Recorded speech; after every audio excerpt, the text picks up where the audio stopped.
Hot diggity dirt. My wife bought me this little liberal machine here at Christmas time. It's to take my pulse because I get a lot of stress every day, don't you know, because these liberals give me so much material to work with. A couple of minutes ago before I started doing this little segment of the show, my heart rate was, I think, 70, and right now it's 110. A couple more minutes is going to be about 310. They make me go right through the roof, and I'll turn red and all kinds of different colors, just sharing with you. Again, hot diggity dirt. Now, let me tell you about a Baltimore Sun columnist. It's going up because here it comes. She recently wrote this article. She says, citizens who legally own firearms are far more frightening than the scoundrels, the criminals who use guns to go out and shoot innocent people on the street. She really said that. I mean, there's hardly any words to describe her. Tricia Bishop, she's the deputy editor for the Baltimore newspaper, and she further said, because as a middle-class white woman, I am shielded from my city's criminal element, but I am not protected from my neighbor's legally purchased weapons. I want to see, is her talking still? I want to see a registry just like a sex offender one for illegal gun owners. How do you even respond to that? I mean, guns are the solution. Guns aren't the problem. The problem are people like her who talk about guns like she does.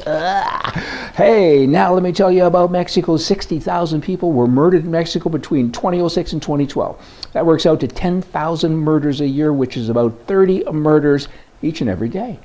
Wow. Gun control, they have strict gun control there. It's kind of like Chicago and Baltimore and so many other places. I mean, that's a terrible story. It's terribly tragic, terribly sad. Ugh.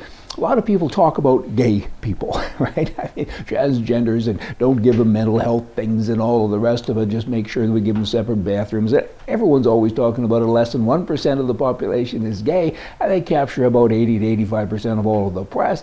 And so many people talk of it. And just last night, a bunch of people were at my home, and they said, Brian, you're not really in favor of gay people. I said, that's not fair. I said, I'm not comfortable with gay people, but I don't care. Marry a ballet, do whatever you want. And they said, well, let's talk religion, because in the Bible, it says, Leviticus 18:22, it calls homosexuality an abomination. I'll get it. And Romans 1:26-29 condemns homosexuals and lesbians. So they can never get to heaven. Aha. And they asked me what I thought. And I said, well, you know, if you really want to mix religion into this, Jesus said that if you believe in me, you'll go to heaven. Effectively, that is what he said. So what he really did is he gave all the bad guys and gay people as well a pass. So everyone has a pass. And I said that to the guy sitting in my living room, and they said, blah, how can you talk like that? And I said, that's kind of what it says. I'm just sharing information with you. Wiser advisor. Hey, I'll come back tomorrow. We got more for you then from the right. See ya.